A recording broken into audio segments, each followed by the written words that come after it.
कुछ इम्पोर्टेंस हम लोगों के कुछ इम्पोर्टेंस राइटर हैं जो क्राइम के बारे में कुछ डेफिनेशंस दिए हैं, जैसे कि टेरेंस मोरिस। ये हम लोगों को बताया कि crime is not absolute like sin that can be defined and have an existence beyond the limits of what man से एंड डू। तो हम लोग जैसे कि हम लोग को बताया गया कि अपराध पाप की तरह निरपेक्ष नहीं है, वह पाप जिसे परिभाषित किया जा सके और मनुष्य जो कहता है और करता है उसकी सीमा से परे उसका अस्तित्व हो। ये हम लोगों का हिंदी डेफिनेशन है जो टेरेंस मॉरिस ने बताया है। अब हम लोग देखेंगे अकॉर्डिंग टू बेंथम। बेंथम ने बताया offence are whatever the legislature has prohibited for good or bad reason. तो हम लोग इसका हिंदी में भी डेफिनेशन समझ लेते हैं। विधायिका ने अच्छा या बुरा कारण से जो भी प्रावधान किया है वह अपराध है, ये हम लोगों के बेंथम ने कहा था।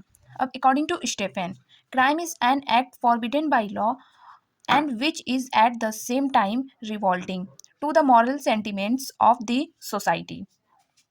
तो हम लोग के स्टेफन ने बताया कि अपराध कानून द्वारा निषिद्ध एक कार्य है और साथ ही साथ समाज की नैतिक भावनाओं के प्रति विद्रोह भी है।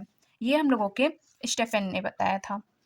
स्टेफन का एक सिंपल सा डेफिनेशन है, crime is a moral wrong. Crime एक मॉरल रॉन्ग है। अब हम देखेंगे अकॉर्डिंग टू पोटॉन। तो पोटॉन ने बताया था the normal marks of a crime are that the state has the power to control the procedure, to remit the penalty और to inflict the punishment. Paton ने बताया कि किसी अपराध के सामान्य लक्षण यह हैं कि राज्य के पास दंड देने की प्रक्रिया को नियंत्रित करने की एक शक्ति है। जैसे कि हम लोग मतलब हम लोग पनिशमेंट क्यों देते हैं, क्योंकि क्राइम कम हो सके। तो इसलिए इन्होंने पोटॉन के द्वारा ये बताया गया कि क्राइम को रोकने के लिए हम लोग पनिशमेंट का यूज़ करते हैं कि वो उसके लक्षण में, उसके उसके बिहेवियर में कुछ सुधार ला सकें, इसलिए हम क्राइम को रोकने के लिए हम लोग उसको पनिशमेंट देते हैं। तो ये हो गया डेफिनेशन क्राइम का।